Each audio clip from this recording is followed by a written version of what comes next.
Welcome back to the night shift. Your safe space. We're talking about UFOs, UAPs, NHI, disclosure, and the day after disclosure. Do you get up? Do you go to work? Do you go to school? What are you going to do on the day after disclosure? How about the week after or the next month? What about a year in? Sooner or later, if this gets real enough for enough people, it's going to be, it's just going to be regular, real life. And I think that, I was thinking about this a little bit today. It kind of boils down to what kind of a person you are. Are you a Celine or a Whitney? Think about it. I think I'm a Whitney. I was just cleaning before the show. I was listening to Whitney Houston. Xander, how are you? I'm doing very good. How are you doing? I'm doing well. Welcome back, everyone. It's good to be with you. I scheduled this hours ago and forgot to click the right button when I set the privacy settings, so it didn't get announced until just a few minutes ago. But we caught it, and I'm just excited that everything's working and we're all here. Chris Hovord, Amy Mann Mitchell, hello. Mrs. Brookers, John Ramsey. Who else is here? Chris Hovord, of course. Proud Vermin, Fight Trader. Welcome, everyone. It's good to see you. So we're going to talk a little bit about some new stuff that's going on. And I asked Xander not to watch this clip, so we're going to watch it together. This is a kind of a preamble for what's coming apparently on November 13th, at least according to Jeremy Corbell. And I just saw it and I thought that for today it made sense. We want to get into what happens after disclosure or after contact. There's been a lot of conversation lately about some kind of an event that is shaping up to take place in the next few years. And it could be something like the announcement of a techno-signature on an exoplanet. It could be something like open contact. It could be a message that was sent to us that we've received and decoded or partially decoded. There's a lot of rumor going on right now and a lot of conversations about what this event might be and how it might shake out. But I think, broadly speaking, there's going to come a day where something huge happens and it's going to be we're going to get over the hump, I think. With this whole conversation about, are we alone? Are they here? What exactly is going on? So the question for today is going to be, what do you do? What should be done? How do you think it's going to go down? Do you think that it's going to be as bad as or worse than what happened during COVID? Is it something that's going to spiral into chaos, or is it something that we can kind of manage our way through? And you personally, I'm curious about, in the audience, what do you guys think? How would it affect you? What would you decide to do? Would you get up and go to work? Would you want to? How does society handle it? How do people handle it? That kind of thing. So we're going to be testing out something new today that Xander has been hard at work with Chris and our mod team. And we're going to be doing live call-ins. This is I don't know what we say this is, Xander. Is this a beta test? Alpha. An alpha? A loose alpha. Pre-alpha. It's a pre-alpha. It's a pre-alpha test. So we're going to break the show into two parts. We're going to talk about a few news things up front. We'll get that stuff out of the way, and then we're going to go to the phones and open it up. Xander, do you want to explain exactly how this works so that people can follow along at home? Yeah, so all you need to do is join the Discord. You will see on the left-hand side, you've got all the channels. There's a live call-in section. You can't miss it. And there's a walkthrough guide there. There's a little README. So all you need to do is read that, and you'll know what to do. And as Clint said, this is a very much, I don't know how this is going to go. It went well when we were testing it, when we had all the time in the world and no pressure. But we'll have to see how it goes live. I thought it worked great. And if so it works, excited. So if it works half as good as it did during the test, then we've got a whole new thing. Yeah. And I was trying to think of what we could do to sort of incentivize people to call in. And I'm thinking like, I don't know, for the first 3 people, how about a night shift mug, Whew. a shirt, or do you have our website pulled up, Xander? I can do. Hold on. Can we go to the website? There's something new. I just thought this might be fun if we could do something like this. Provided we can ship in the country that you're in. So that's the only catch to this.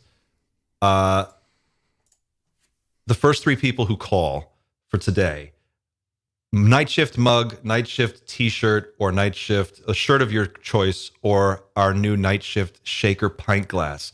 It's on the merch page at the bottom, and it is awesome. I've got one here. And in time for the holidays, Xander's got one. This was a staff-only thing. This was we just opened this up. We've been beta testing this, but it's great. So first 3 people, if you guys want to participate in our call-in beta test, alpha test, then we'll make sure that we get your information and we'll get those things out to you. All right, Xander, do you want to get into anything in particular, or should I just go straight to the Corbell clip and see what you think? Yeah, I wanted to see this Corbell clip you were talking about because you asked me not to watch it. So okay, I'm going to watch it for the first time here, and then I'll see if I've got anything to say. So I'll just set this up. This was Jeremy Corbell on NBC talking about the November 13th hearings. And what I found particularly interesting about this is that, for one, we wouldn't be here without Corbell. Like, what Jeremy and George Knapp have done is what has made this whole movement possible. So to watch the level of excitement that he brings to this, that in itself is just fascinating, because this guy comes with the energy, and it's like watching Macho Man Randy Savage before a match come out and like get everybody pumped up. And when you watch this, that's kind of the energy, the vibe that's coming off of it. I just want to get your 2 cents. Watch it. Let me know what you think. And pay particular attention to how he phrases what he says. Now, for 17 days, mysterious drones, or UAPs, flew over a U.S. military base, leaving the Pentagon confused and unsure as to who was behind it, and that still seems to be the case.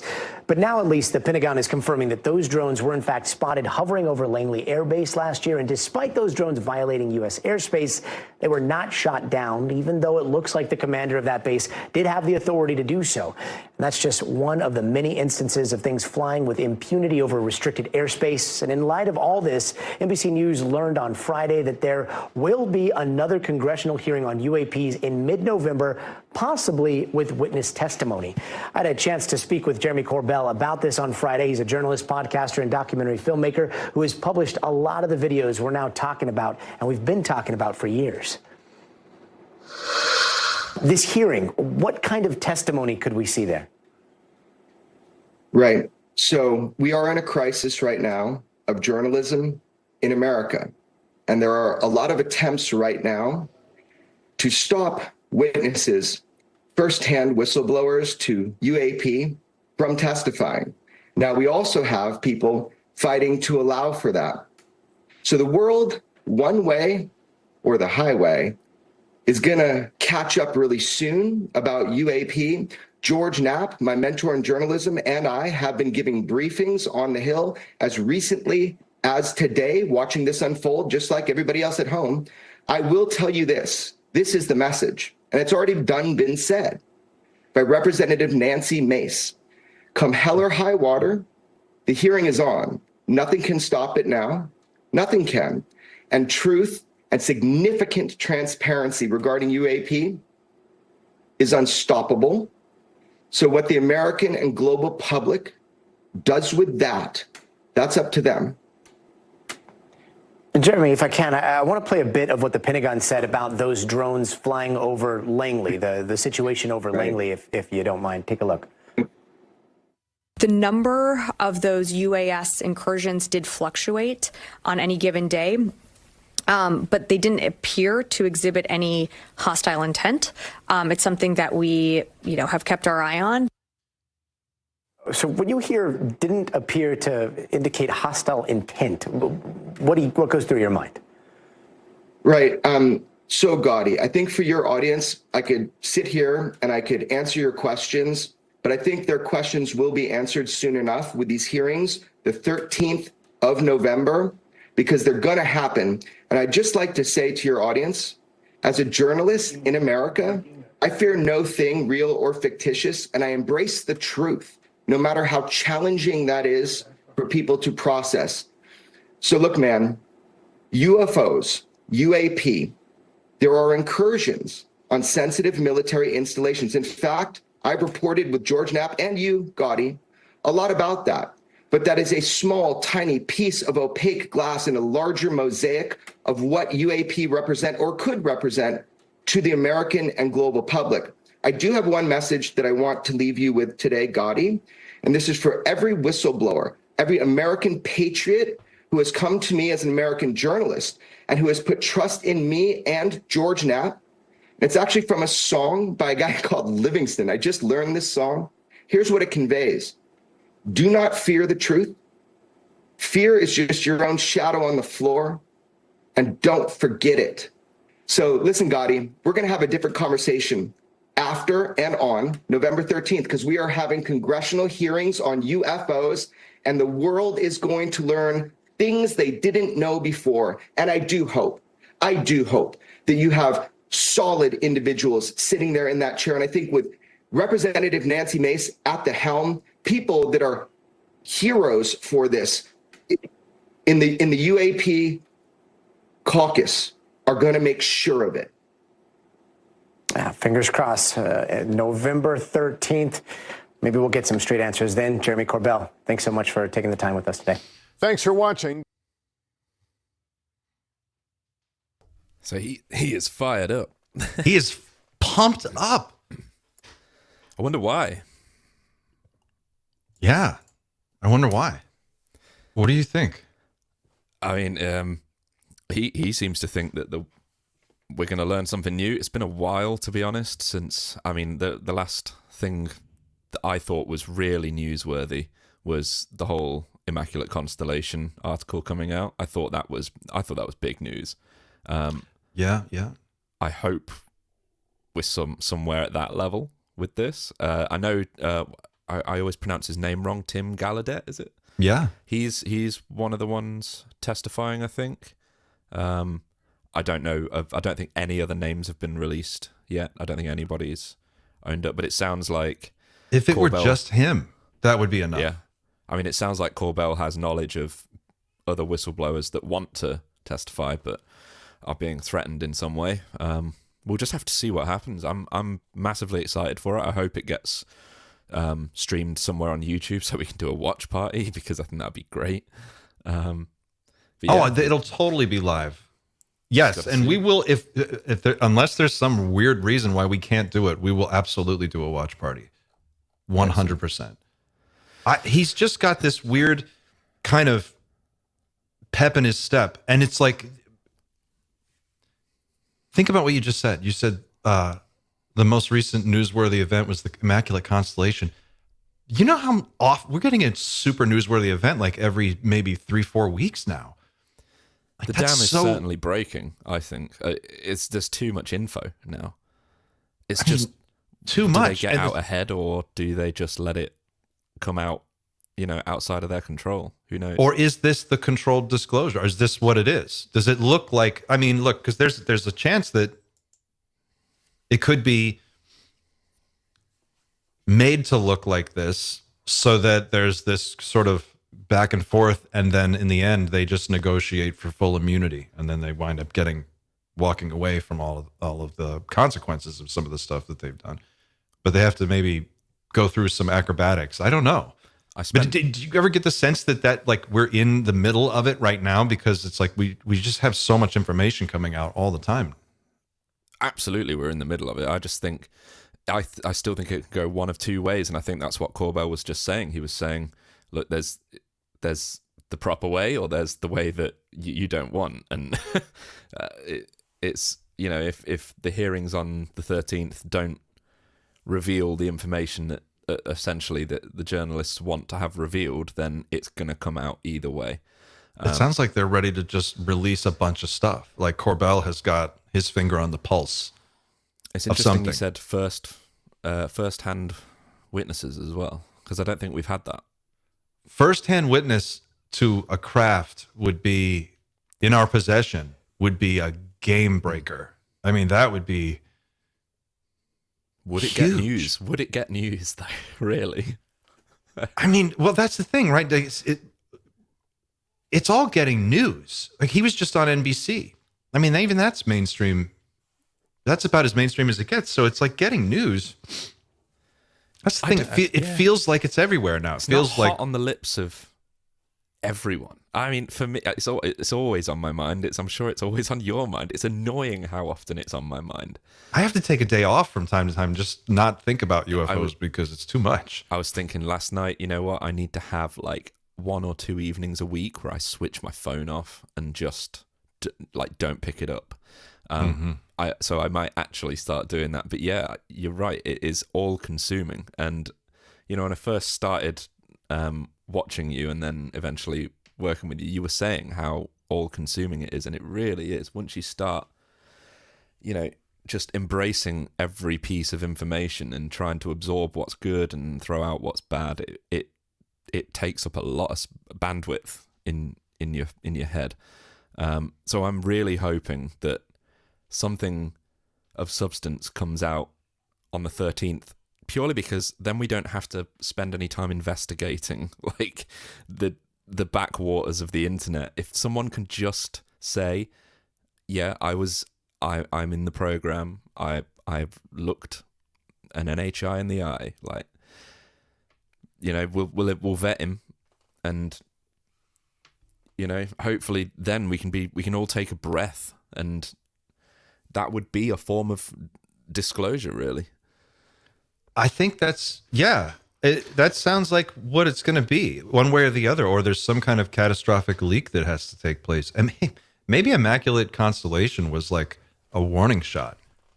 Like, you know, I get this feeling that there's some kind of, Corbell is in some kind of game of chicken with the deep state or something. Like, he is like out there going, come at me. Like, watch this shit. I'm about to show you something. You want to? Like, I'm not saying that he's personally responsible for all of these leaks. I'm just saying that he's got this energy, like he knows something. That we. I think he's a middleman between whistleblowers and Congress at this point. That seems to be his seem role. To trust him very much, and far more than the government, and that's to be understood. They obviously wouldn't have gone to Arrow. So, you know, maybe Corbell is the right kind of guy to introduce them to the right people in Congress that genuinely do care about their well-being more than anything. I was thinking about how truly difficult it must be to violate not just a government NDA, but a private NDA as well. Because there are some constraints to NDAs when it comes to things like common good. Like, it's like patents. You can't patent things like water because it's too important for humanity. Do you know what I mean? Don't tell Nestle that. Well, they're working can try on it. and patent it. Maybe they just, you know, add a flavor to it and patent it that way. But I think NDAs are different in the private space. You know, if you sign something saying you're not allowed to violate this, there is no way around it. There's no level of protection that the government can afford to you. If the company you signed an NDA with wants to sue you, they will. And they can just destroy you, and you're, like, financially. And that alone is a big enough reason to maybe just hope somebody else does it first. It's a case of who's going to jump first, I think. That sounds like something that if you got the right president in office, he could just come out, or she could come out and say, I'm going to pardon everybody. I want all the whistleblowers just come forward. I will guarantee I'll pardon all of you, but you got to do it now. You know, you must call in the next 24 hours to get this offer. At least I could see somebody like Trump doing it. like he would have that kind of flair for it. I'll just fucking pardon all these people, you know? Yeah. I feel like a catastrophic leak or some kind of intervention, those two things have been out in front of this conversation for so long now that it's starting to seem like it's coming to a head, and one of these things is going to happen one way or the other. And maybe you're right. Maybe we get the big reveal November 13th. It seems like that's what's going on. But do you think it would have to be a craft or somebody, a firsthand witness to an actual being to really break anyone's mind at this point? So on the 13th, I don't think we're going to get any hard evidence. We may get a first-hand whistleblower that was physically in the program. I just wanted to go back quickly to, you were talking about amnesty, blanket amnesty and pardons and stuff. I think, again, I've been thinking about, I have a bit of a drive to the gym in the morning sometimes, and I always just think about, what do I really think about certain topics? And amnesty was one recently that I was thinking about. And as much as I want to know the truth, if the truth is as horrific as I think it could be in terms of what they've done to keep the secret going, I'm not sure I'd want to grant amnesty, if I'm being honest. The truth is important, obviously, but, you know, if certain things happened in the past, you know, murders, with the withholding of energy more than anything, has, if they've truly done that, they are responsible for so much suffering, like rivaling that of World War II. Some of the stuff we've seen in World War II. You don't grant amnesty at the Nuremberg trials. You know, There's a limit. There is a limit for sure. There's a limit. limit. If the truth is that, you know, I genuinely think the truth could be something JFK related. And again, it's the withholding of technology that could have completely eradicated poverty. It could have eradicated all of our troubles with climate change. It would have drastically reduced the need to have conflict. I'm sure life would find a way when it comes to conflict, but at least that excuse, you know, that's not an excuse when energy is free. So I find it tough to offer, to at least say straight out the gate, yeah, sure, whatever you're about to tell me, I'll forgive you. Yeah, it's tough to tie that to guarantee amnesty when you don't really know what you're guaranteeing it for. That's a tough one. I can see your point there. And I'm inclined to agree. I think at a certain level, it's an ethical argument.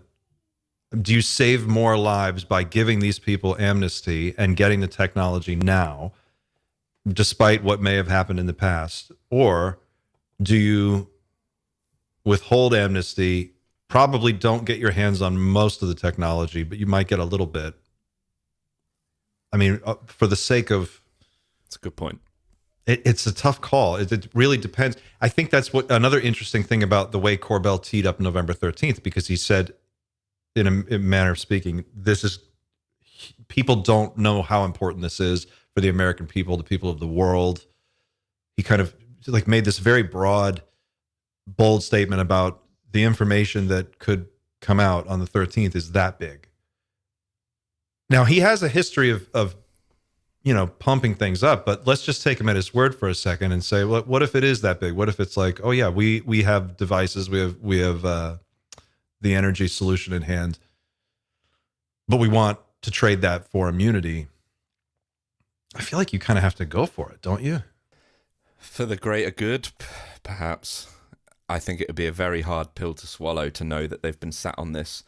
You know, I've had an easy life. I have. But you know, I'm sometimes I'm sick of the grind. Like, not, you know, a non-negligible part of my salary goes towards paying for things that I don't really want to pay for. So, you know, like mortgage, energy bills, water. If they have technology, they've been sat on this technology for like 70 years. You know, I have no I have no right to be truly angry, but a lot of people do. Yeah, potentially not many Americans or Brits have much of a right to be angry, but certainly the more developing parts of the world they'd have some legs to stand on, I think, when it comes to wanting some sort of punishment. Have you ever watched that show or read there's a series of books and there's a show based on it called The Expanse? Are you familiar with that? I've heard of it. I've not seen it all. It's this brilliant sci-fi series, and it's about it's a space opera. It's enormous, but one particular aspect of it is that it's in the relatively near-term future where we've colonized the solar system and we've kind of made it to the edge of our solar system. And we've got a thriving civilization existing on Earth, Mars, the asteroid belt. There's, we have colonies kind of spread out, and it explores in a major sense how that would work and how those societies would branch off and sort of fork off and become different types of humans, and they would have their own different cultures and all of this. But in particular, they focus on this conflict between Mars and Earth, and this idea that Earth was destroyed by us just ruining the environment. We just destroyed the ecosystem. And so there's this major effort underway to try and like patch up the damage and undo what's been done. But during that period on Mars, the colonies on Mars were trying to work as a cohesive civilization to terraform Mars and turn it into a jewel, because Earth, they look at Earth like it's this jewel of the cosmos, and Mars is this dusty hellhole. So there've been, for generations, that all they think about is working together, and this is our one common goal. How do we make this planet a thriving paradise? And you just kind of like made me think about that. If we got the reveal tomorrow that it's like, okay, we have these unlimited power systems, or we have some kind of advanced technology that would more or less solve, maybe it's just something as simple as like, we can make fusion work now. It's practical and affordable to do and reasonable to do with the technology that we've been able to recover. At what point do you go as a human society? At what point do you say, we've got to stop letting like private corporations with a profit motive dictate the pace of like how we get shit done on this planet? Or is that exactly the right tool for this type of a job? Do you take that technology over and do you just start giving it out and going places and building these power plants, no strings attached, and teaching people how to use them? Do you know what I mean? Does that make sense? The scenario? Yeah, absolutely. You're going to get called a communist. No, you know what? I have something to say on this, because there's everyone. Communists hate capitalists. Capitalists hate communists. Neither one is perfect. Anybody that says capitalism is perfect, they're wrong, and it's the same with communism. There has to be, there's a give and take with all of it, and at some point you have to accept that some people are going to work harder and get less for that work. It's just some humans work harder than other humans. We have to find a way to reward people in a different way, I think, and I don't know the way to do it. I really don't. But I've been thinking about this quite a lot lately. But somebody on some sort of radio show here in the UK was talking about it, and they said they just said there isn't a perfect system, and you have to just be flexible with the time and that you're living in. If tomorrow we get our hands on some free energy and it's unlimited, you can't sell that. You can't. You, as a company, you can't patent that.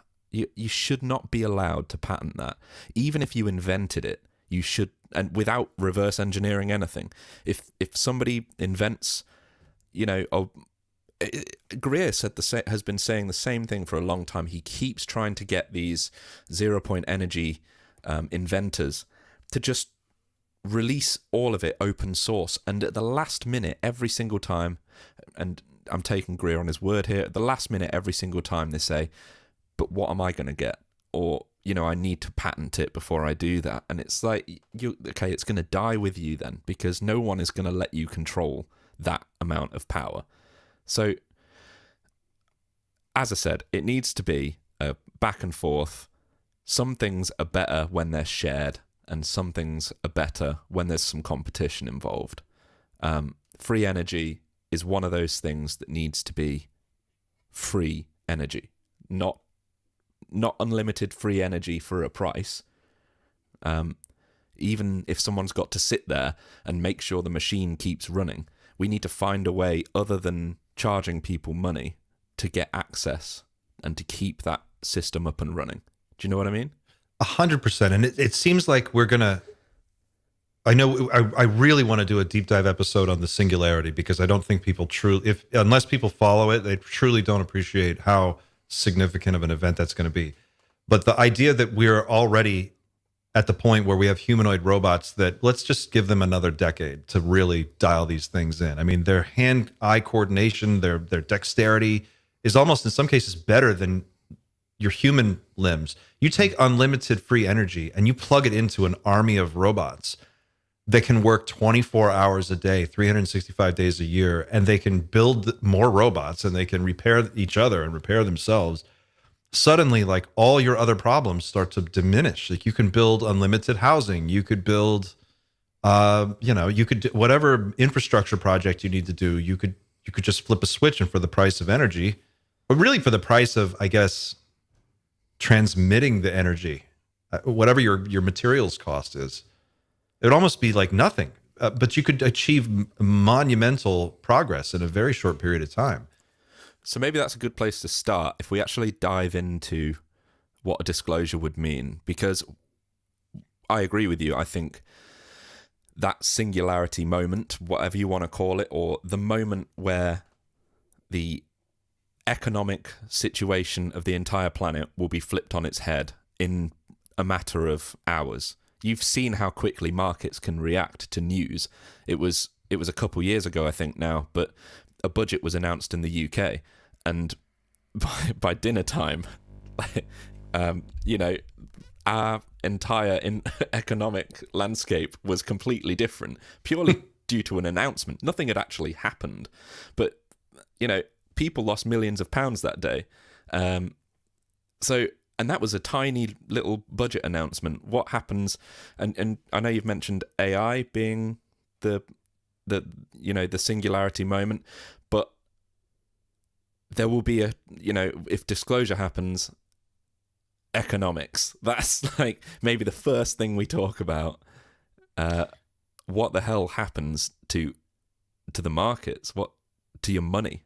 It would be bigger than the collapse of the Soviet Union. It would be an event so big, which, that's probably a place that, at least in my memory, I can look at and go, that was an event that was so large. There was this whole other superpower, and then one day it just wasn't. It was like they woke up, and then people just stopped believing in it, and they did stop going to work, and they stopped shooting people at the Berlin Wall, and they were just like, yeah, we're not going to shoot anybody anymore. We're just not doing this.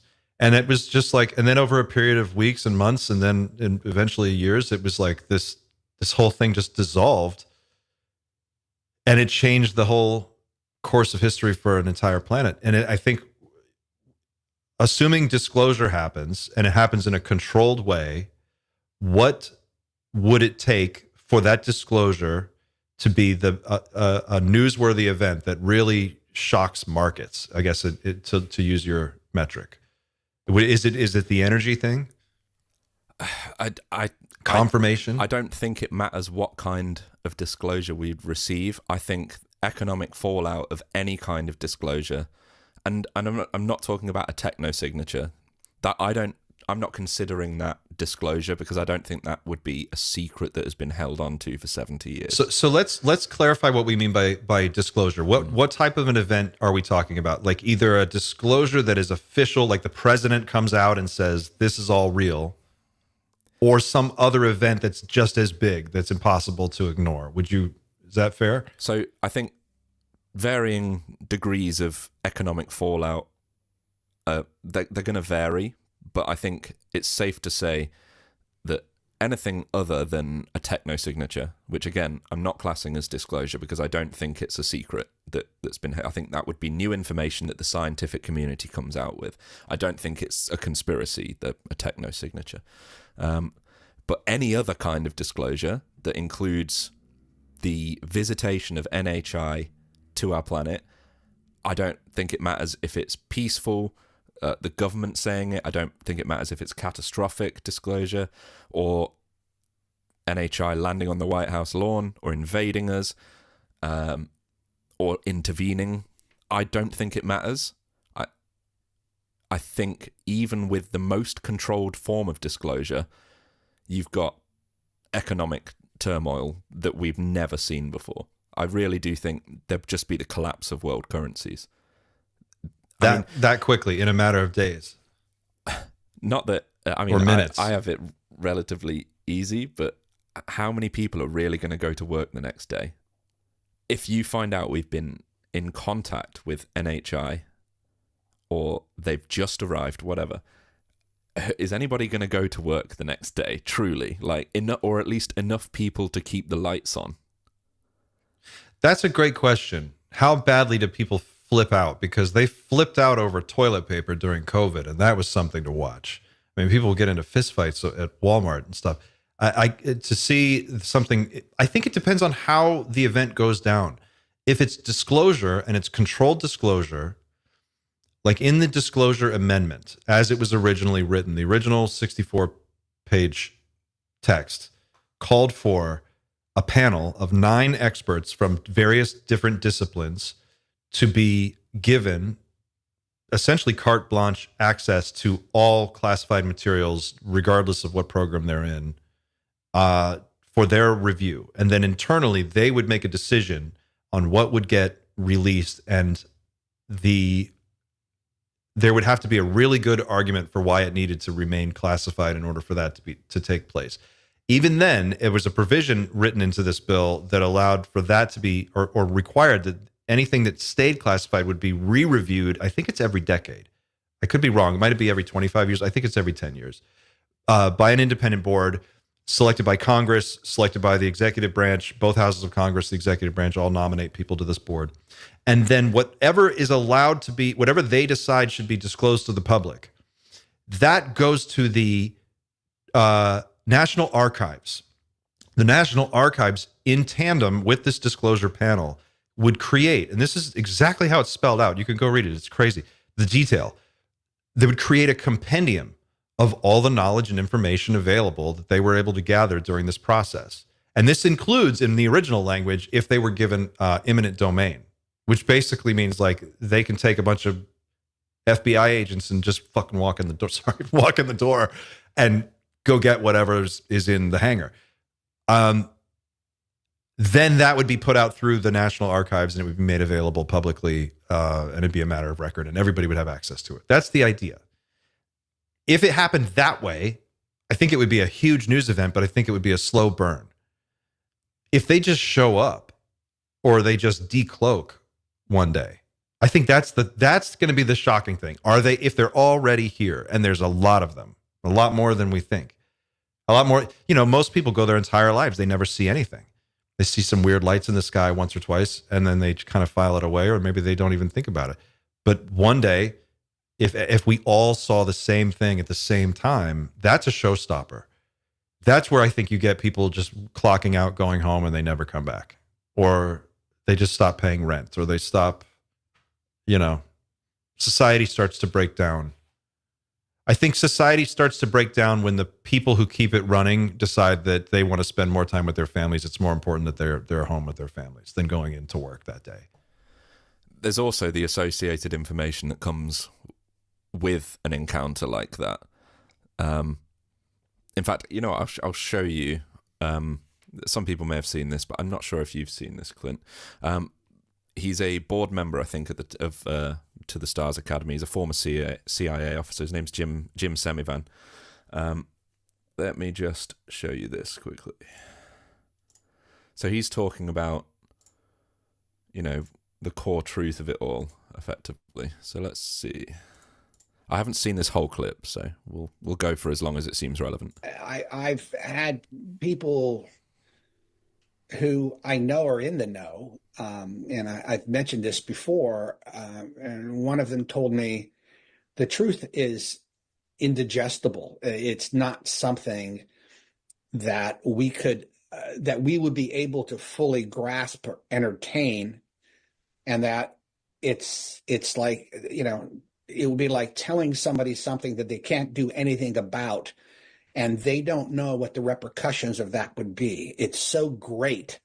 It's so world-changing and transformational, and maybe not in a good way, you know. So, I mean, what could be so jarring? What could be so disruptive? I mean, bless you. thank you.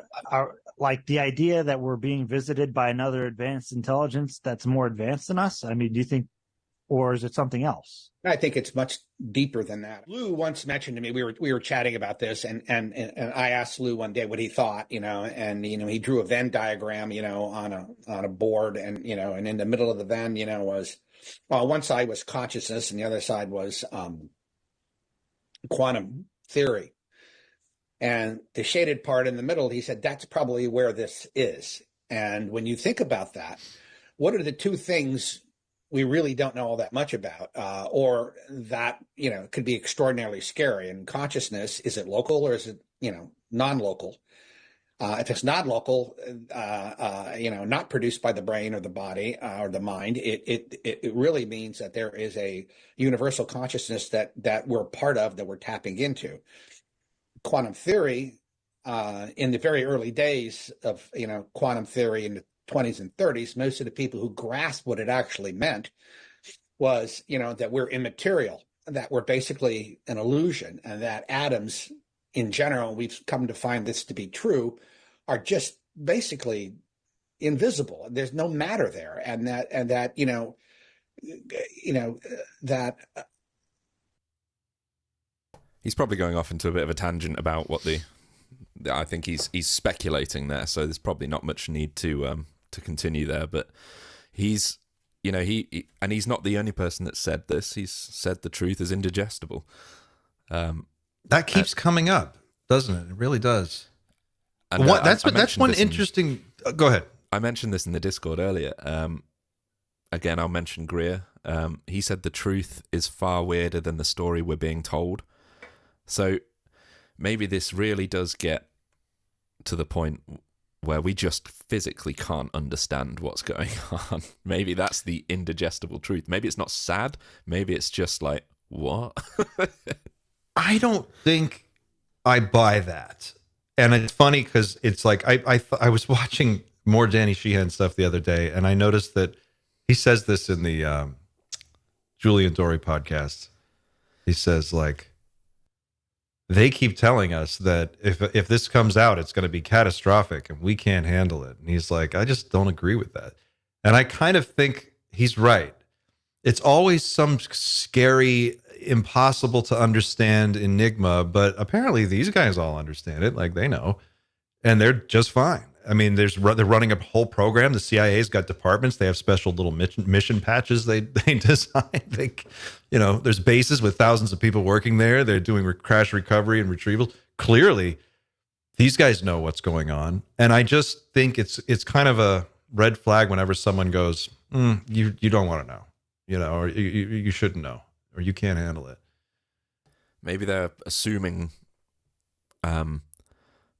the way we would react is not the way most people genuinely would react. I mean, maybe they're referring more to people that are particularly religious. I know I don't think you are, and I'm not really very religious at all. But it's going to be. I mean, there's enough religious people in the world for it to be a major problem if everything that they've they don't just believe it; they really know it's true, don't they? And if you're faced with evidence that is irrefutable, that's going to be pretty destructive, I think. I think it's a response to this idea that it would disrupt the idea of how the power structure works.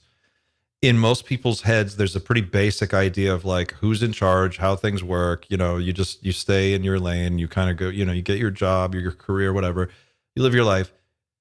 And we know the direction that authority flows from, and our society kind of runs well like that. But what happens when we've never lived with a level playing field ever. That's just not what humans are. We sort of organize ourselves into a hierarchy, don't we? Some of this technology would level the playing field beyond belief. It would reduce billionaires to the same standard as people like us who I think that's YouTube a big videos part in their of spare time.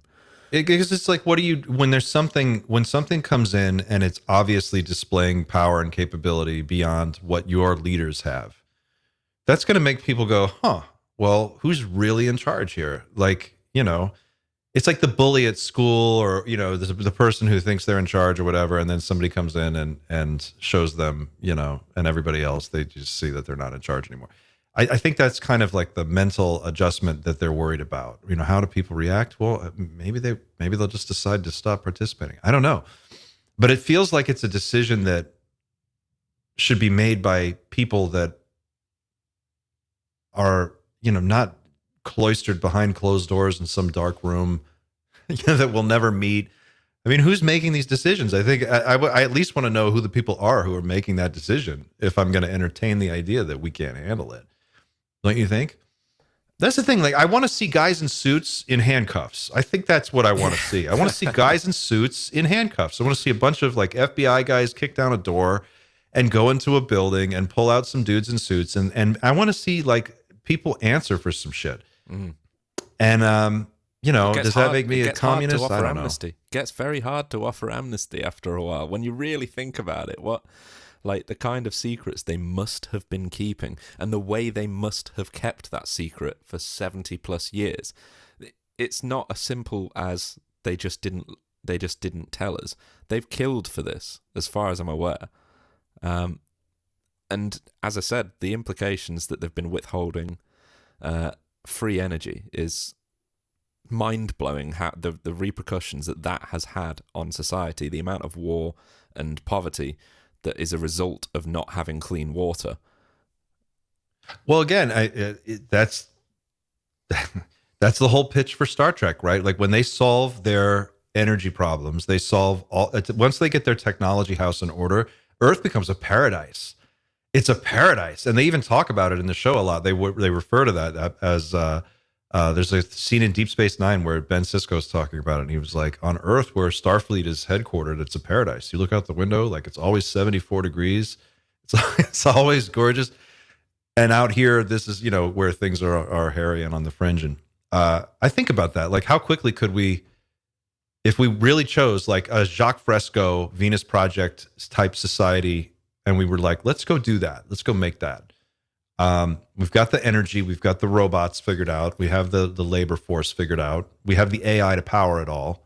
Now let's start designing, let's design some cities that are truly advanced and worthy of human habitation. John Lear says they won't. Let's see, what is this? John Lear says, John Lear says they won't tell us because we are cattle to the aliens and we would find out that there is no God. That's harsh. God. Can you imagine? We're cattle? I mean, there's almost 10 billion of us. There was that post, the whistleblower post. I think it got reposted the other day. I sent it to you. It was posted over a year ago. It's not verified. It was on Reddit. And it was a guy who had claimed to be a biologist in one of these programs. I'm sure we can probably find the link somewhere. I'll find it and post it in the Discord later. It's a long read, but it's interesting.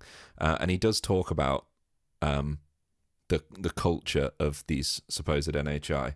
And yeah, he does allude to us being cattle, but not in the way you might think. It's more about we're being cultivated rather than raised for the slaughter. It's more we're being cultivated as a form of consciousness. Do you know what I mean by that? So it's like I think so. We're sort of being raised to the point where our consciousness, their whole goal, their religion, if you want to call it that, is to raise complicated consciousness and to nurture it and propagate it throughout the universe. I think that was... Oh, well, that's kind of cool. I'd be okay with that. But it would also mean that, this is all by design. Everything that we've been doing is just very carefully monitored and controlled. That kind of lines up with the idea that there's that base off Baja. And yeah. Like we're not a petri dish. It's almost like a terrarium. Yeah. It's like sort of like a zoo hypothesis. Yeah. Mm-hmm. Yeah. I don't know. That doesn't freak me out too much though. I'd be relatively happy with that. I would it's think one of the better outcomes. Can we come and go? Can we, like, if we develop, let's just say we build the technology to leave, can we go to explore? Can we still do the Star Trek thing? That's all I want to do. I just want to go out and yeah, I would seek out strange new worlds, strange new life forms. Yeah, I want to see some stuff. That would be great. Like, if it's safe, I'd want to travel a bit. That'd be awesome. Probably not on day 2. No, but it would be cool. Like, what if it happened and then there was a period of adjustment where I imagine it's like in the show V, where they show up, they land, and then there's like a period of like 2-3 years where it's like a public relations campaign, like the visitors are here. And Alien Nation did this too in the series Alien Nation. It was based on the movie with James Caan. And it's like there's a period of adjustment where we adjust to their culture. We start to understand like who these beings are. But then there's a point of like departure where we're kind of under our own power and we can go and do things. And I think that would be the question. If it's like we're locked in this terrarium, they're managing the situation and we have to remain like this and that we're not allowed to leave the solar system. They would probably never tell us that part. I don't think they would ever tell us that part. Maybe if they told us up to that, but maybe it would be sad that we would. And I actually did a Reddit post about this probably over a year ago now, but maybe, and I think I said this was probably one of the more ontologically shocking outcomes for me personally, is that yes, they have been here, they have been nurturing us, and as a result of our current condition and the way we're treating each other, they're going to deny us a seat at the table. So that is literally, you've had your chance, and you blew it. And you blew it, and that's it. Like you're indigestible. Yeah, you're a failed experiment, but we're not going to kill you.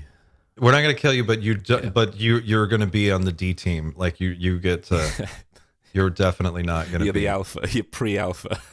That is so funny, though. That would be hilarious. And that would be a reason not to tell us. That would be the reason the government... That's the Ricky Gervais ending. That's where it's like, we just didn't, Yeah, I mean, maybe that's the reason the governments don't want to tell us, is because they know they've asked and they've said no. That we're not you could allowed, argue, you could make... I think a compelling argument could be made, though, that it's like, well, who did they talk to? Like who made these decisions? We weren't all informed. We don't. Our species doesn't operate that way. We really, you can't ask 5 or 6 unnamed individuals that are never accountable to anyone to like decide the fate of an entire planet and then hope they get it right. I think that's the big issue here. Is like if we're going to be at the table making decisions with how to talk to and deal with and establish some form of regular contact with an advanced civilization, then we need our best people, our best scientists from all over the world, from all cultures, our best philosophers. All of these people have to be involved in that process, and it has to be inclusive. I'm just thinking about this logically for a second, and I've only just thought of this. It was at Ross Coulthard recently that I think it was at the New Paradigm Institute stream. He talked about energy weapons being able, like, that have been developed to bring UAP down. That kind of also plays into the idea that, at least as far as we know, UAPs, they're not playing, like, NHI aren't playing ball with us, are they? They're not willingly landing in front of us and saying, look, they're not landing in front of our leaders, at least, and saying, if you do this, this, and this, we'll give you all of the information that you want. I don't think it's working that way. I think, in terms of the conversations we may have had with NHI, maybe we've brought some down and we've managed to interview some survivors of these crashes, and maybe they're the ones that have said to us, I'm here to observe. There's no way we allow you to have this level of power, not with the current state of things. We couldn't believe how stupid you guys are. I had to come here and see it for myself. That would be hilarious, but terrifying. That would be ontologically shocking for me. I wouldn't enjoy listening to that, especially because I know that it's not really my fault. Yeah, that would some be. of us are mature enough. Some of us are certainly mature enough. I think the question is, like, yeah, what about the rest? Who just don't care. I guess you just let the chips fall where they may. I don't know. Let's go to the phones and let's find out. So we have nobody in the waiting room right now. So if you want to call us and you're in the Discord, or if you're not in the Discord, join the Discord. You can join the waiting room in the live call-in section. And I don't know. What do we want to ask anybody that wants to call in? Questions or comments. So, like, how would you react if they just showed up? What would be your immediate reaction? And what's day one for you? What's day one like? What do you do? Or what do you think the most likely event is? What do you think is coming? I think either one of those would be great. Mm. So hopefully someone will join soon. All right, so you can go into the Discord. Let's walk them through it again. You join the Discord. If you're in the Discord as you're watching this, you go into the... There's a live call-in section, and there's a whole read this first. Hey, we've got somebody in the waiting room. So, ooh.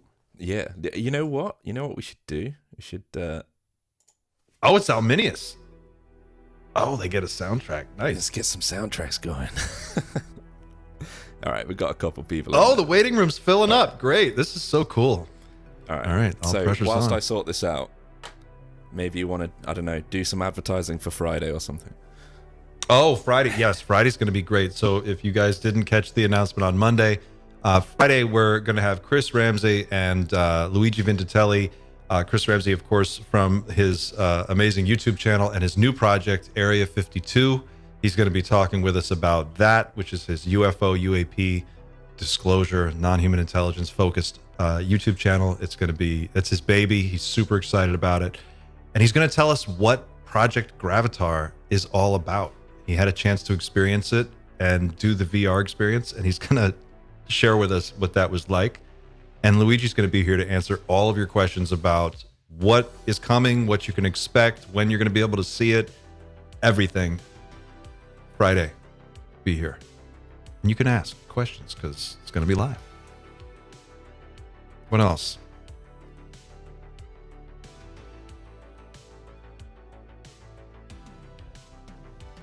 Of course, if there's breaking news, we'll jump on there. Oh! Patrick Berlin-Kett let me know that his new UAP sighting tracker map, Pat, if you're watching, I'm going to share this link, is up and it's available. You can check it out. It's at aboveus.io. And you can go there. Let's see if I can. And see, right now it's North America only, but you can see where sightings have been reported. This is people who have searched for what to do if you see a UFO, or it's a passive system. So as people look on the internet and they report that they've seen things, this system sort of scans all that and then collects all that data and displays it in a really cool map. And it's awesome. So you can see in a 24-hour period, 7 days, 30 days, 60 days, or a whole year, how many sightings happened in a region. And then he's even got overlays for nuclear power plants and military bases. So super fun. All right, Clint, I think we're good to go. All right, we good All to right, go? I'm going to drag us into the room. All right. Georgina, you should be live with us.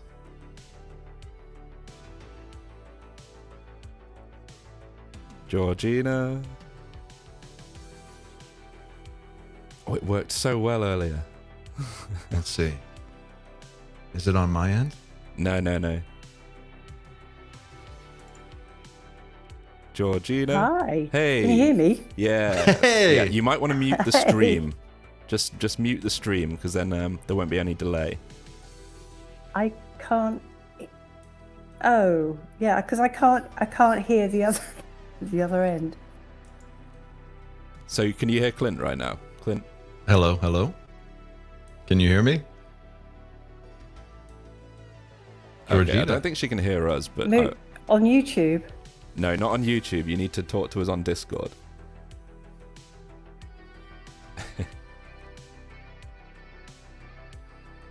It's an alpha test. We're working out the kinks. This is a Sort of, but there's a lag.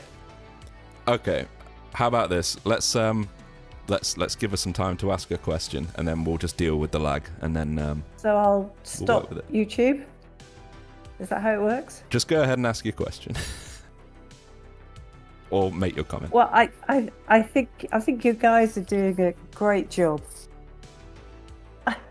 Thank you. Thank you, Georgina. Oh, Clint, you heard me. Yes, I can hear you loud and clear. Oh, wow. I'm so excited.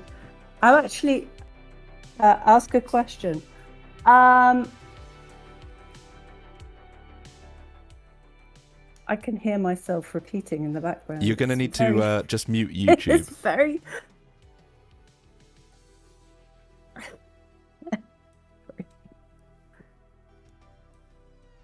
Are you watching on a laptop? Yes, I am. Just mute your Laptop. laptop. It should be, and then you can go ahead and ask your question. Mute you. Oh, well, that's easy. Okay. All right, that's done. Yeah, well, actually, I'm a terrible introvert, and what happened was I pressed the wrong thing in Discord, and I ended up in the waiting room, and I couldn't That's it, stop you're it. locked in now. So I don't actually have a question, but I love your show. I watch it. This is a great way of interacting with people. Well, thank you And, so much. Oh, it's wonderful. I love it. And you're the first Discord server that I've actually joined. So I'm so it's all a proud. bit new. Oh, no. It's all a bit new. And I don't actually have any questions, but... What do you think would happen if what do you think is more likely? Do we get disclosure first, or do we get some kind of enormous mass contact event? Mass contact event. It How has soon? to be, because I don't know, but you know what? Nostradamus had a thing that was quite interesting. He said that we will all see the same thing at the same time, and that was back in God knows when. But I think it will be like catastrophic. They can't deny it. That's my feeling anyway. How do you I don't think people any- react? Oh, I think half of us will go, oh, that's cool, and the other half will run screaming and shouting in the other direction. I don't know, and I think this is why we'll never get disclosure, because they don't know either. They really don't know what's going to happen. When you think the Catholic Church have all got together and decided that they were going to have some kind of formula for telling people when it happens, not if it happens, when it happens. And the UK government, same thing. Not that anybody will notice, but yeah, and that's what I think will happen. That's my 2 cents. A mass contact yeah. event. Yeah. I'm with you on that. I feel like that's what's going to happen before we ever get disclosure, but hopefully it goes down smoothly and we don't we don't have Hopefully. A total meltdown. Well, thank you so much for your call. I'm so glad first ever to call. have you here. The First first ever so call. much for Cool. having me. Do I get a mug? You can have a mug or a shirt or a beer glass. Just I've written down your details. I'll drop you a message after the show, and we'll get it sorted. I'm so happy. You're doing a great job. Keep going. Get somebody more interesting than me on, because I might listen. Thank you for your call. Okay. That was awesome. All right. Wow. Take care. We just Bye. did our first call. That's it. History. So I've got the next guy lined up. I didn't actually get his name, so I'm going to call him Angry Llamas because that's the name we were given. Angry Llamas. Yeah, we can get his real name maybe. Angry Llamas. Just make sure your YouTube is muted so you can hear us properly on Discord. But other than that, you're live, mate. Are you there, Angry Llamas? Can you hear us? Yes, I can hear you. You're live. Excellent. What's your question or comment? Well, more along the lines that I think the government is still slow dripping the information, but people aren't going to believe it until the alien shows up or the proverbial White House lawn. So people just aren't going to believe it. So that's kind of my comment. You think we're going to need a mass contact, huge Independence Day, like bonkers event. That's the thing that it's going to take. Disclosure's not enough. Some people, for a lot, yes.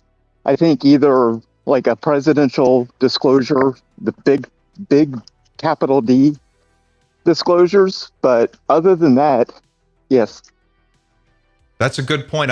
I wonder even if the president came onto television and made the disclosure, him or herself, if that would even matter, because so many people don't even believe the president. You know, if it's not their favorite president or if it's not somebody that they agree with, they just don't buy it anyway. That's a great point. So another vote for mass contact, huh? Yeah. Mass contact. Well, I appreciate it. Yep. Well, thank you, Angry Llama. Thanks for the call. And what do you think, Xander? Mass contact event or disclosure? What's going to come first? And what do you think's more likely? Right. So what do I think is more likely? I don't think a mass contact event is going to be happening anytime soon. Oh, hold on a second. Sorry. So I'm trying to juggle the Discord and these conversations. I'm throwing this you is curveballs. wildly difficult. But yeah, I don't think there's going to be a mass contact event anytime soon. We've not got Angry Llamas on the line anymore, so I'll drop him off. This is fun, though. Yeah, this is hard, but I'll get into the swing of it. I promise. I'm trying to do all of this on my own at the moment, so but it's working. At least it's working. Yeah, I think it's going to come out in a nasty way. If I had to put money on it, it's going to be just catastrophic. Some sort of irrefutable evidence being dropped in our laps. And maybe that's why Corbell's so excited, because he knows that there's no stopping it. Do you know what I mean? That's what I'm looking at. It's kind of like where there's smoke, there's fire, and you just sort of watch the smoke signals. And there's smoke coming out of Corbell's ears right now. He's just like, it's going to happen. Nothing can stop it now. And it just, that kind of confidence, he must know something. Yeah, absolutely. Yeah, we've got another call up. We've got Matthew from Maryland. Hold on a second. I'll get us in there. By the way, there's a great book. Richard Dolan wrote a great book on this topic called After Disclosure. He wrote it with Bryce Zabel, and it is all about what happens after disclosure, at least in their exercise, how they kind of game it out. And it's a great book. Everybody should read it. After Disclosure by Richard Dolan and Bryce. Okay, so we've got Matthew. You're live. Just make sure you mute the stream so that there's no delay. So you should be able to just hear us through Discord. Okay, great. Can you guys hear me? Yeah, loud and clear. Loud and clear. All right, perfect. Yeah. I don't mean to be a bit of a downer with the reality check, but I just wanted to make a comment with the energy, the free energy. I don't think it's going to be possible unless the free energy is able to be installed with the, inside the houses or inside the cars, because, the maintenance and costs of all the utility lines and all that, junk and all the power plants and stuff. So I think if there's a way that it can be installed, in the houses, I think it's totally plausible. But even if that is plausible with the technology that exists, I think that it's definitely going to be like trying to pry it from their cold dead hands, to give it to us. Don't you think it would be like a step-by-step process, though, where we might get power plants first, all the coal power plants or nuclear power plants get replaced with this new thing, and then over time we eventually get there where it's replaced everything, but we start by plugging that into the existing grid. Do you think that's possible?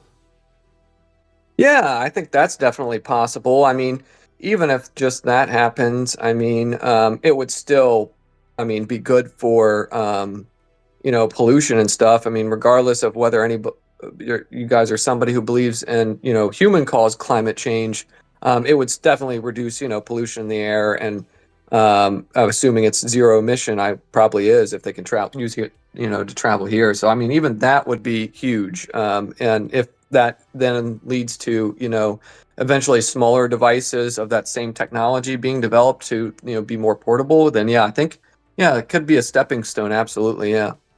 That's a great point. I think, whatever your stance on climate change is, we all want a clean planet. I think we can all agree. We want pristine nature. We all enjoy that. Anything that gets us there, that's a great point. Thanks for the call. Yeah. You're welcome. Thanks for having me. All right. Who's next? Anybody else? Yeah, we've got another one lined up. We've got Brandon from Houston. I'll move us in just a second, just catching up with a couple of bits. Right, I'm going to move us in now. So here we go. So Brandon, you should be live. Just make sure the stream's muted so that there's no delay. So you're live now, Brandon. Brandon, are you there? Brandon's gone. He was here a second ago. And then he walked right out of our lives. No, he's here. Can you hear me? Yeah. Hey, there you are. Sorry, I had to mute and unmute to get it to work. All right, okay. So yeah, I mean, I've got a lot of ideas about a lot of this stuff. I mean, I'm super interested. I follow both of y'all and everything that you're putting out, so thank you for that. You've got more. You're braver than me for being online and putting all this out there, so I appreciate you guys covering it. Well, thank you. Yeah, I mean, I've worked for AT&T for almost a decade, and kind of just one thing I wanted to say is, like, everybody I meet, I see people associated with Lockheed and Boeing and all these people all the time. I talk to a lot of military veterans. I mean, today I was working with a Vietnam Air Force veteran who flew 336 combat missions. Like, literally met this guy this morning. Wow. And yeah, 336 combat missions, made it back alive, said his jet never took a shot, which is crazy. But even him, I mean, there's so many people out there that see things all the time, report things. This guy's 86 years old and was telling me that he had stuff in his active combat zones all the time that they couldn't figure out what it was. All the time. And it's like, there's just too much evidence. I mean, the government, the whole slow drip thing, I feel like the power structure is just a lot to do. It's all to do with money and just maintaining control. The oil and gas industry, it's like these people have had probably access to these other technologies and other ways of doing things for a really long time, but they're trying to bleed it dry. You know what I mean? They're trying to make as much money as they possibly can from oil and gas. And then what's the next thing going to be? It's going to be electric. Let's mine as much material as we can and make as many batteries and electric cars as we can until we can't do that anymore and just milk it for even more money. And then the next thing will be hydrogen cars. And it's like, we could have just bypassed all of this with the other things they probably have and are working on, but they're never going to tell us the truth. It's going to be like a catastrophic disclosure type situation where everything just comes out. Everybody sees something that's just undeniable. And what you asked earlier, what my reaction would be, what somebody's reaction would be if that happened. And it's like, it just wouldn't surprise me, honestly. It's like, I've been expecting something like that for so long. It's like any day now, you know, and it would just be another day. Yeah, it's just another day. But it's like, would I feel the same about going to work? Would I want to continue the normal everyday grind of life? That's kind of the big question. And I feel like a lot of people would struggle with that, because it's like, you mean all of this stuff is actually out there and it's real and you've been hiding it from us all this time, and I'm just sitting down here working for AT&T? You know what I mean? Yeah.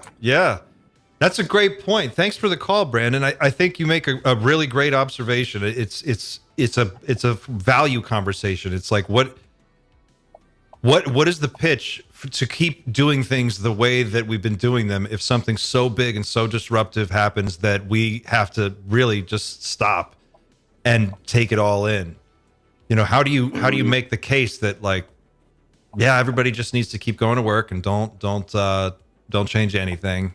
I think it's important to kind of imagine what kind of a world we want to live in, right? Like, what kind of a world would you like if you didn't have to go to work? If we could have that technology and we could automate, let's just say 80% of the jobs we could just automate. Most people just want to live their lives, right? They don't want to necessarily go to work at the place they're actually working at. Everybody's got different interests and things they'd like to do, and we all do. So if you made the pitch and you said, look, we can deliver to you free energy, we can plug that into a next generation system of robotics that can automate pretty much all tasks, that can be overseen by artificial intelligence. And oh, by the way, there's this whole alien federation that's out there that's got all these different members, and they're zipping around the cosmos, and we have some of this technology too. If you could make that case to people, I think a lot of people would be like, you know what, give them amnesty. If that's the deal, I'll take that deal. Almost every time, I think. But you have to articulate it, right? How do you paint that vision? Yeah, and I mean, you're talking like utopian society type stuff, and a lot of people these days would just, see that as like, oh, you're lazy, you don't want to work a job. But it's like, if that's the case and those are the real things that are out there in our future, I mean, we may not see it in our lifetime where it gets to that point where everything's automated, but maybe our kids, maybe our grandkids. It's like regenerative farming. There's not enough farmers, there's not enough food. If there's a catastrophe, we're kind of all screwed. But if you can automate all of that and you have the AI and the energy source and all this stuff, it's like there's so much potential for you to actually, maybe not you, but future generations to actually live their life and pursue the things that make you happy and make you a person that enjoys just existence and furthering your consciousness and all that kind of stuff. But if they're trying to keep us down and keep us as a workforce and keep us grinding our life away, that's not going to happen, I think you nailed it. That's it, right? It's about imagining what that future could look like. And then if it's really possible for us to do it in like a generation, then don't we have a responsibility? Like to go for it and do it? Like, let's maximize human freedom and minimize human suffering. Let's do that. And if we can all agree that the ecosystem needs to be protected, then we can pretty much live on a perfect planet. It's weird because people are like, oh, that's a utopian society. But yeah, why not? Why aren't we thinking about what a utopian society should look like? We've got the technology. Money's basically fake. I mean, I think we all agree. It's just made up. They just invent more money whenever they need it. They've been doing that for 100 years. So if money's not real, and if all these problems that we're looking at can be solved with the clever application of the proper technology, why aren't we just doing that? I don't know. And I mean, think about how fast we could repair the environment just by like you implement this new technology, and then what? All the cars, all the planes, all the stuff that's burning fossil fuels, all these factories that are burning coal and all this stuff. It's like, it's all so obsolete. It all just stops. Imagine it all just stopped one day. How long would it take for our planet? Like, you've seen probably the TV shows and stuff where it's like 100 years after humans or 10 years after humans, that kind of stuff. But it's like, we'd still be here. We just wouldn't have all the stuff that's destroying the planet constantly all the time. That's a great point. And I think too, it's like, what is the healing time psychologically for generations of people that were raised to like get up and go to a job and attach your value to your job, and like, we've gotten so used to this mindset of like, you are what you do. At least in America anyway, that's been kind of the experience. It's like, you are your job, and if your job's not adequate, or if it's not impressive, or if it's not whatever, people suffer from that. There's a lot of mental stress that goes along with that. And if your job's unable to make ends meet and you just can't get ahead, that's a weird problem. So if we could solve some of these basic issues and create sort of a floor for people and say, like, you're always going to have safe, clean housing. You're always going to have free power. You're going to have at least one robot that'll do whatever you want. And we're going to make sure that you get free medical care for life and a great education, because it's AI is going to do all this. And we can do that for almost nothing. Like, wow, that's a pretty good deal. I don't know. Yes, sir. Thanks for the call, Brandon. Make sure we get your details, and we'll get you a mug or a beer glass or a shirt, whatever you want to do. Oh, sweet. Thank you, guys. I appreciate it. Cool, man. All right, let's move on.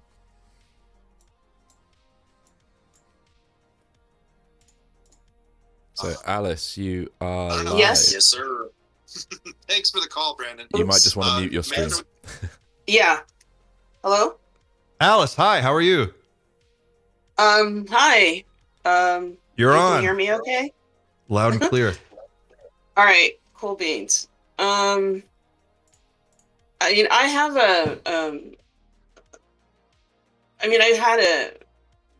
I come from a woo perspective on some of this stuff. Oops. Although I can't hear you. Why is that? Can you hear me now? I can hear you now. Wonderful. So I come from a bit of a woo perspective, but I wasn't always from a woo perspective. I came from, I was a software programmer back in the day in another life. And then sort of like, as I've told people sometimes, woo was kind of thrust on me. And because of sort of what's happened for me, I keep getting all these like really big pictures things about stuff where it comes to like, consciousness and even UAPs and UFOs, and then all the way down to like the planet and all that stuff. And so kind of nervous a little bit, but some of this stuff, a lot of people here, and you, Clint, you're hitting it. I keep feeling, based on my stuff, that you're kind of hitting it on the head, but it still seems a bit limited from my perspective or the information that I get. And, it's this, there's going to be an intersection of like understanding consciousness, with technology. And the thing that I think we need to focus on, which we do, on this, especially on this channel, it gets talked about a little bit, is how to understand one's own personal energetic sense of being and consciousness, and how to create their own agency. And I think that is what's going to be the hard sell for most of the planet, especially for westernized cultures. Because the spiritual evolution. Yeah, you can call it that, but we have to be careful about that, because sometimes people want to say, oh, you're talking about God, you're talking about Christian, you're talking about, and it's kind of sort of, but it's not really. A lot of these names and labels, or the essence of a lot of this stuff is that there's been power over dynamics. Religion has, over the centuries, is used as a power over dynamic. Corporations and capitalism is a power over dynamic, and it's all about control. Well, when we come back to ourselves, to the paradigm shift that's going to happen, or what needs to happen, the ontological shift that needs to happen, is that it's not about what's out there. It's about one understanding that being human isn't a state, isn't who you are. It's actually an experience. So being human isn't like, oh, we're born human, we're human. It's like, no, being human is like being on a roller coaster ride. You're on it for a few minutes, and then you get off it, and wow, that was a wide and woolly ride. And then you're off, and like, okay, now you have the rest of your existence. You're you're an energetic being that is multi-dimensional. and This is you what went this in is a the human experience for, you know, what is considered a small amount of time, and then you exit it. So you're Now- saying this is the truth that people would understand after a contact event takes place or after disclosure. This is the real truth at the core of it, right? Is that your Yes, I think so, and I think that's part of the indigestible truth. Because in order to get most people to like really understand their own sense of power and agency within themselves. Do you think though that the powers that be really care about any of that, or do you think it's just more like money and control over the technology? I feel like they can't be bothered with a lot of the spiritual and that's aspects to their of it. detriment. Yeah. And there's also this stuff about agreements with original beings. There's agreements that are so. I mean, there's different factions within this. Yeah.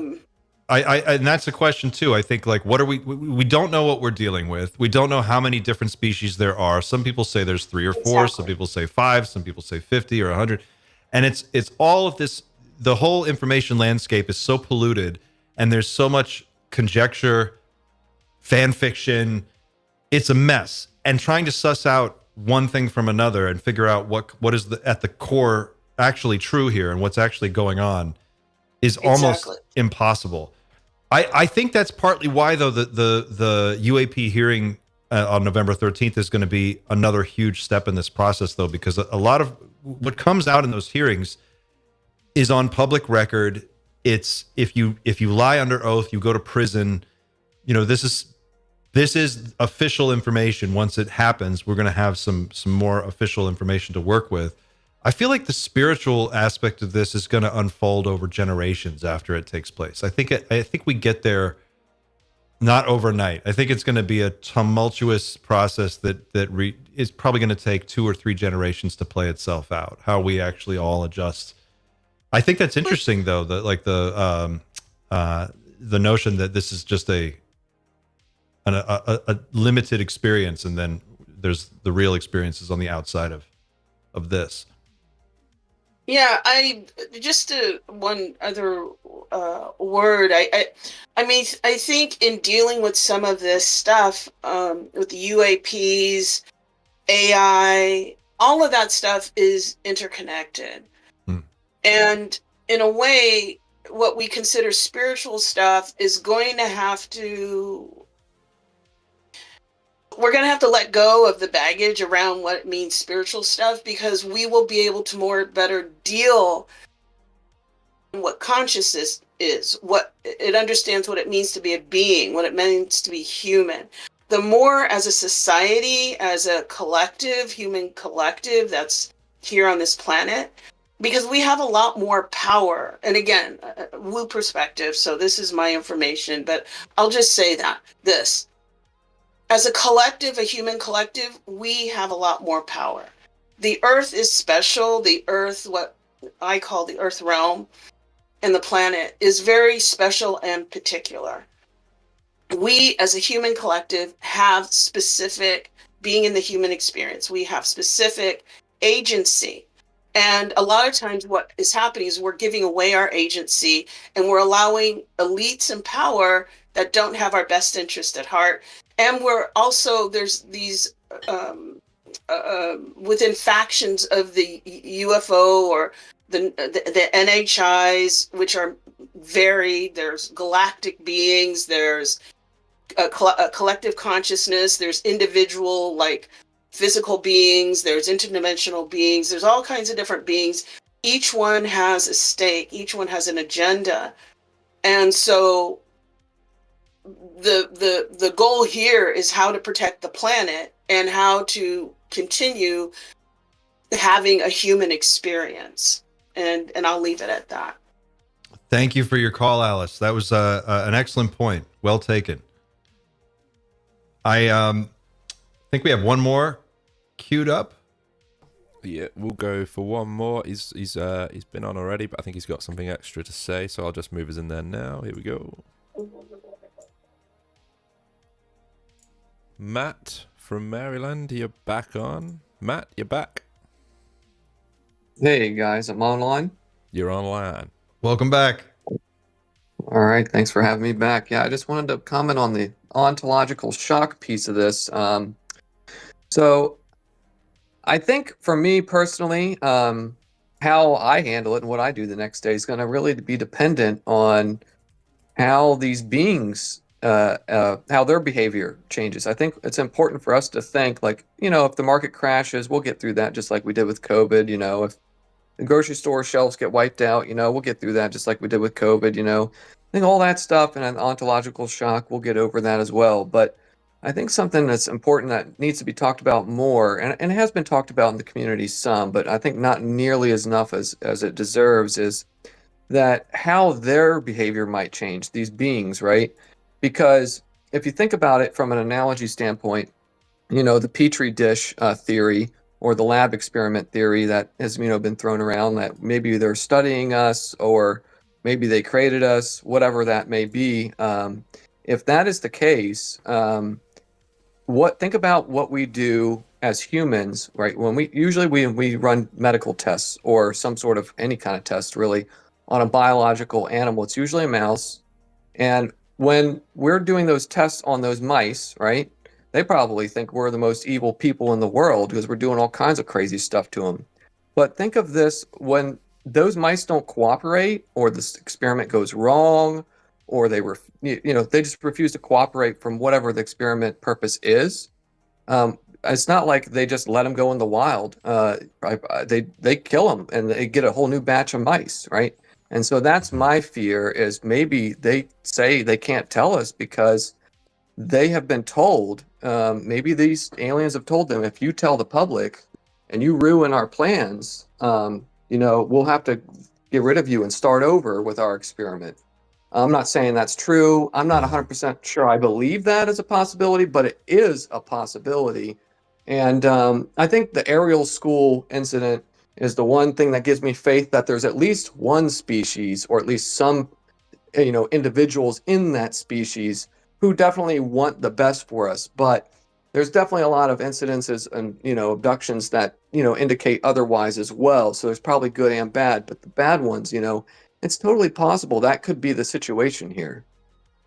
That's a definite possibility, and enough people have mentioned similar things that it definitely seems like there's some legs there. I just think we don't know what we don't know. That's why these hearings are so important. We have to get this stuff on record, and this is what Sheehan goes on about, and he's right. We have to make this. It is political in the sense that you have to vote for candidates, and you have to make this a political issue, and then vote for the candidates that support this, to support disclosure. Yeah. And we see that in Congress, how like one or two people can sideline an entire piece of legislation just because. But getting to the root of what we actually know, like how many races are we dealing with? Are they hostile? Are any of them hostile? Are any of them good? Are any of them, here to help? Or, what do we need to know so that we can start making decisions? And who's been making decisions up till now? This is my big question. Like, somebody's making decisions. Somebody's in charge, and apparently it's either it's not the president, or it sometimes is the president, or it just depends on if they like the president, that particular president. This is an unelected group of people hidden in the shadows. We don't know who they are. We don't know anything about them. We don't know what their motivations are. And it could be that a lot of the fear that is being stirred up in the community right now is being done on purpose, because they just don't want to let go of power, and that's really what it boils down to.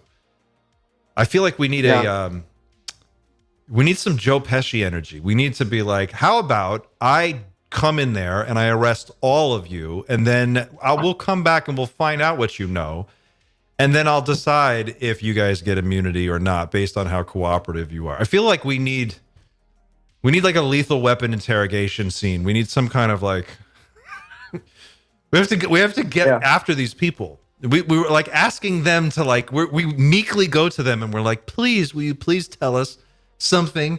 We hope for like a little crumb to leak out. I just feel like Congress needs to establish some serious oversight and like flex some actual muscle and go in and try to do something and make it happen. Yeah. I know? agree. I think that they need to create, what they call, I think, a special counsel, which is like, I think what they did it for 9/11.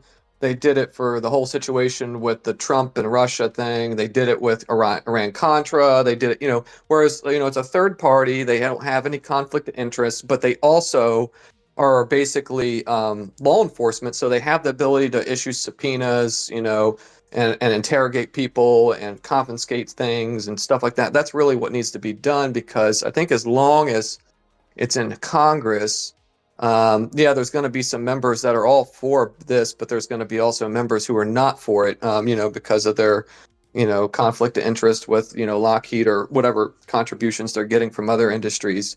So I think that you're absolutely right. And I think it's also important to remember that a lot of people say, oh, we want the answers now. And this is like you said, to your point about Sheehan saying this, we need to make this a political issue. And it really is a political issue already, but we need more people to make it a political issue. And the reason for that is because if you think about it from a civil rights standpoint, right?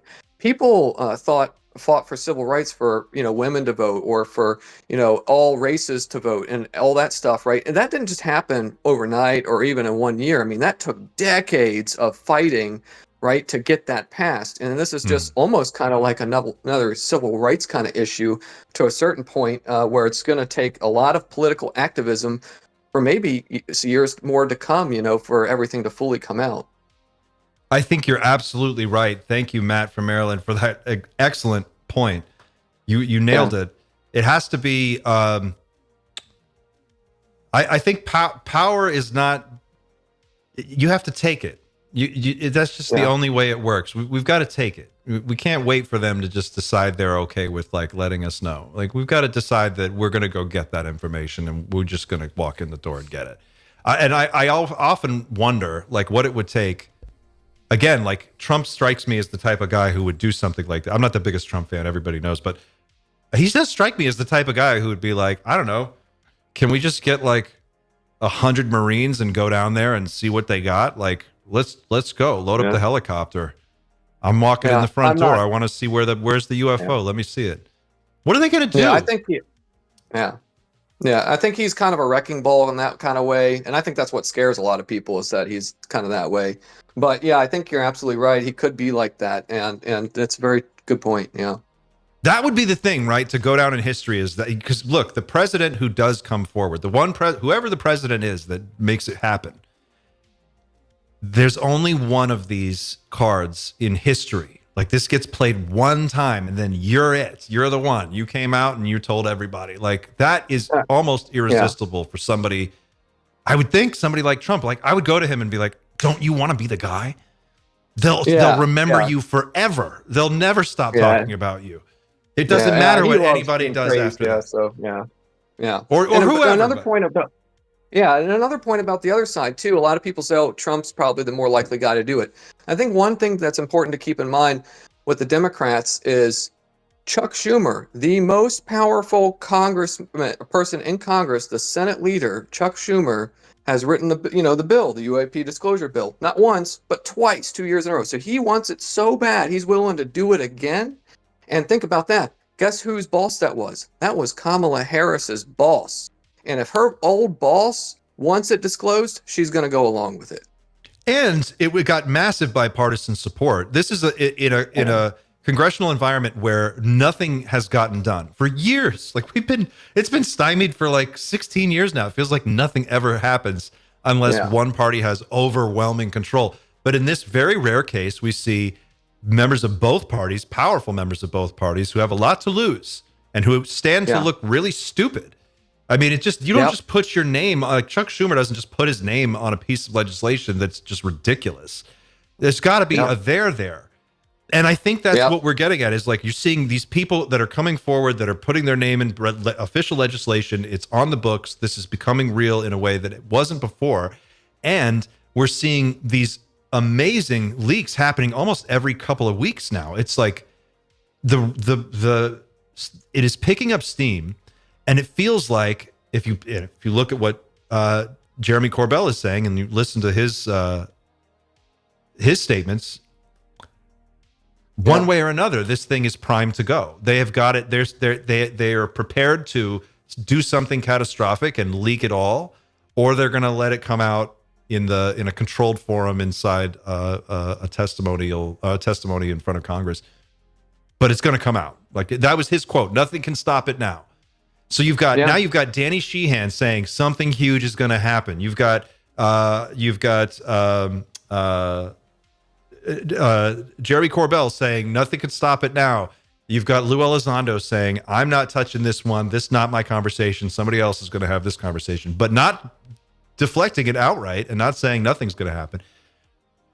I don't know, man. It feels like something big is in store. Yeah, I think Jeremy Corbell, he seems very confident that there's going to be at least one big bombshell dropped on this hearing. So I'm glad they're keeping their cards close to the vest so that hopefully the people don't get interrogated to, drop out before the hearing. I agree. Thank you for the call, man. You're welcome. Thanks for having me. All right. All right. Take care, guys. Thanks, mate. Do you mind if we do just one more quick one? Yeah, let's do one more. All right. I'm going to drag them straight in. And this is definitely the last one. So, okay. I promise. I think it's name fun. Is Daniel. This is fun. It's very, very hard, but it's fun. I can see the steam coming off of your head. Right. Last one. Daniel. Okay. Daniel, you should be live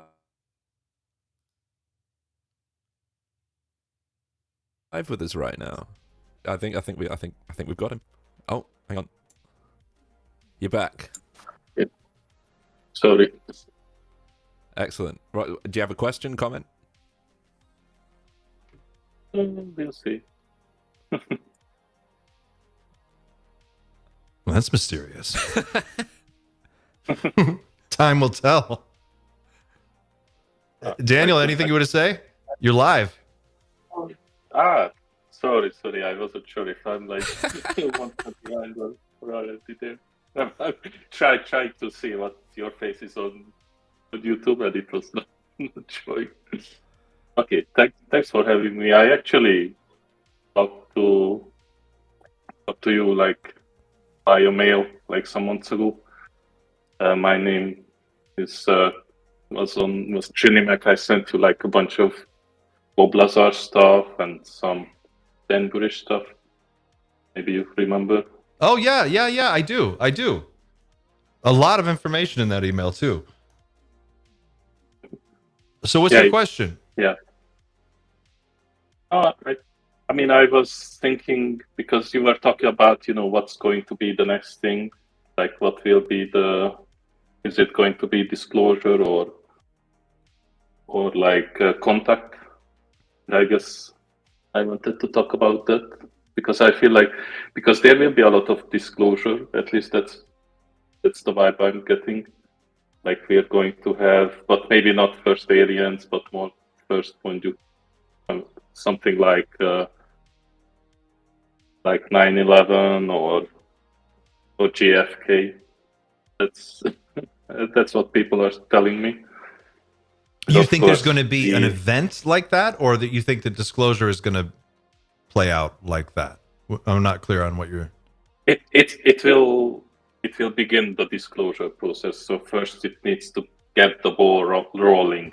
That's what I'm told. Is that first people have to get used to the idea that the government is not, open and honest, and there's a lot of stuff that they are not telling us, and then you can go from there to, having something like the Church Commission, I guess. Because I think it's going to be like an announcement of life detected on another world. I feel like that's the first step, right? You let people know we've found a biosignature or a technosignature on another world. Biosignature would be the lowest shock value. Like there's life and it's way far away, but it's there. And then we take 25 years and we all get used to that. And then they come back and they say, okay, we found intel. Or it could be we detected a technosignature and we know that there's advanced life, but it hasn't reached out to us. It's just there. That would be kind of a shocker. Then you can go a step beyond that and go, okay, but there's a technosignature and it's a signal and it was directed to us. They are calling us. to tell us something, and we have a message. That's a showstopper. And then from there you go, okay, they're on their way.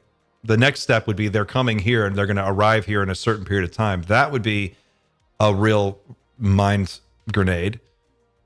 And the only thing above that is they're already here. They're already here, and they just, like, one day they all just decloak. And suddenly everybody looks around and it's like, oh, there's thousands of these things, and they're the size of Star Destroyers, and they're just all around the planet, or something enormous like that. What do you think? Do you think disclosure is a stepping stone process, that we're in this, like, kind of early phase of this? How long do you think this plays out before we get to the good stuff? It's probably going to be the next year. You think that fast? Yeah. I mean, that's what people are telling me. Almost everyone I respect and is in the know is saying, this whole process will take really not that much time at this point, because they are running out of time, I think.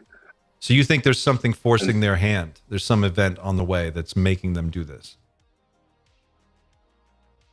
Yeah, I think it's just a really good time to do it right now. So it will be much more difficult to do it 1 year from now or 2 years from now, because right now there's a lot of chaos and a lot of stuff can be done that normally you wouldn't be able to do.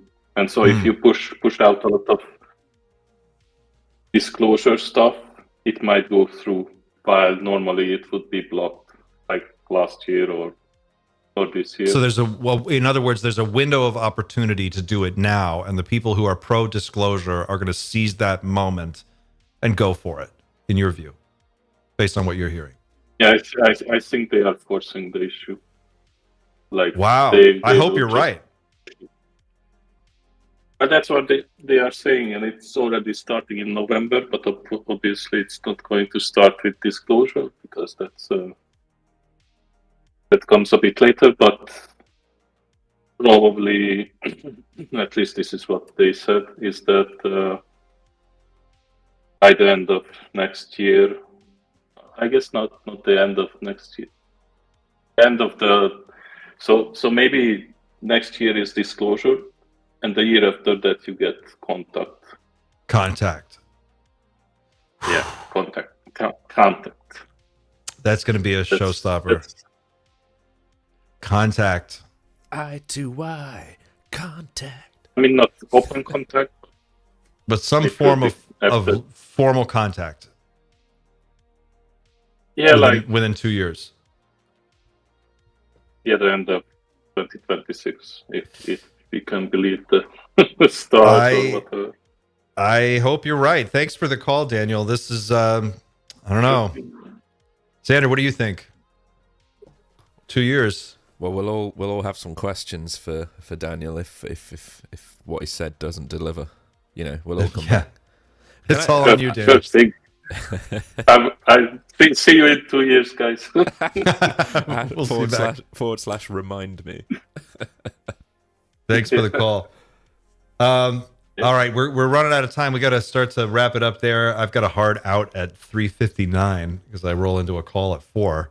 But this has been a really successful test. What do you think? I'm happy with it.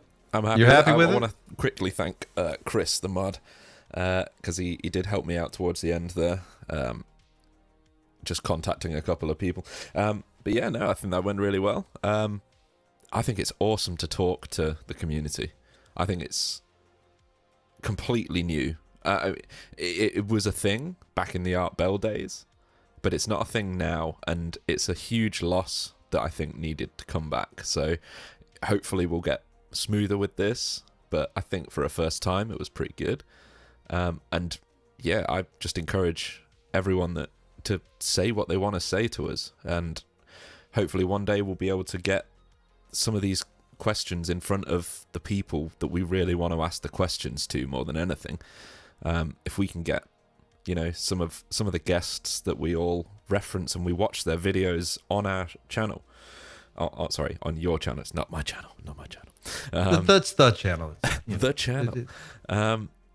Yeah, I mean, the idea is that we can hopefully one day push you directly to the person that you want to talk to. Not just us, but hopefully to guests and whistleblowers that may want to come on the show or anything like that. So hopefully this is the start of something good. I think it's the start of something exciting. This was a lot of fun, and everybody who was watching, please let us know in the comments what you think of the call-ins. Right now, I think what we're going to do is try to keep that on that'll be a Wednesday thing.